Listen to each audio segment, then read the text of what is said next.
Hello, and welcome back to DanishTube and this video on erhverv, occupations. My name is Liam and we're going to check out 10 common occupations in Danish. This vocabulary is taken from my website, so be sure to follow the link in the description if you want to learn more and have some more fun with these words. Let's take a look at them. Here we go. En psykolog.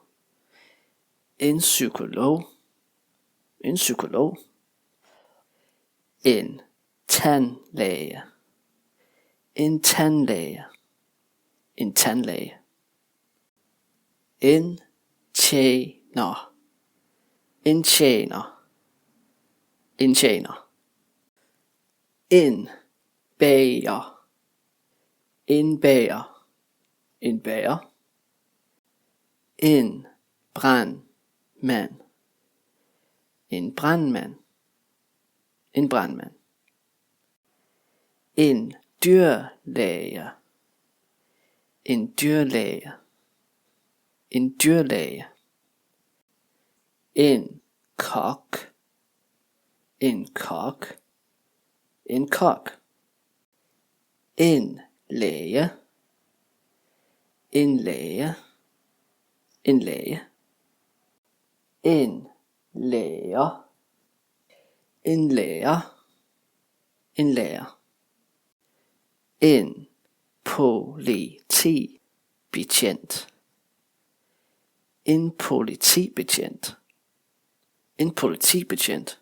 Okay, so now we've been through 10 occupations. Let's see how many of them you can remember. I know you didn't get much time to study them, but let's do it anyway. You're going to get the image, see if you can remember the word. You have 10 seconds on each image. Remember, again, this is just the tip of the iceberg. If you really want to cement these words in your memory, go over to DanishTube.com where you can play some games while you learn this vocabulary. The link will be in the description. Here we go.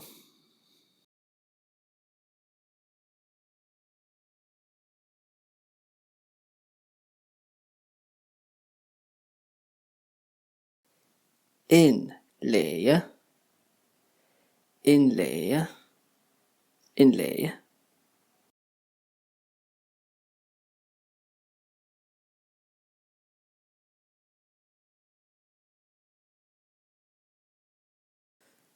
En bager.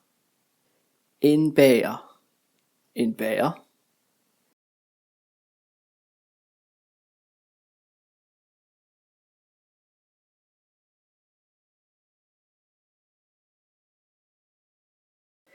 En psykolog.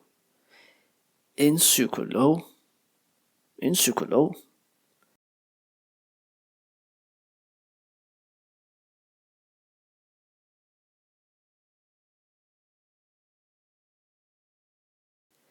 En politibetjent. En politibetjent. En politibetjent.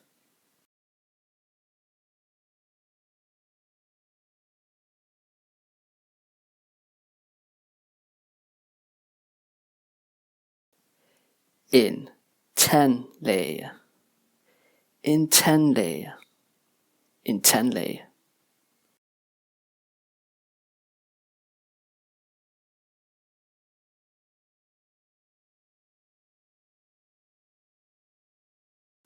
En lærer. En lærer.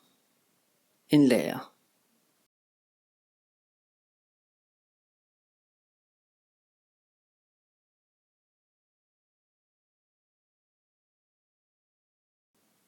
En tjener. En tjener. En tjener.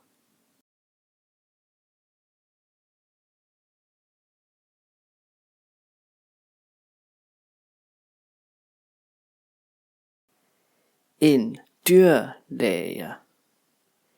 En dyrlæge. En dyrlæge.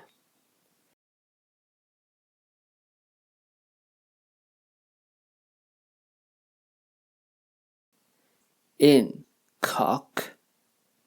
En kok. En kok. That's it. I hope you enjoyed this simple video. Remember, go over to the website. It's completely free if you want to play some games and really cement this vocabulary into your memory. If you like this video, you can donate any amount you feel is equal to the information you received. Again, follow the link in the description. The least you can do is like, share. See you again in the next one. Hi.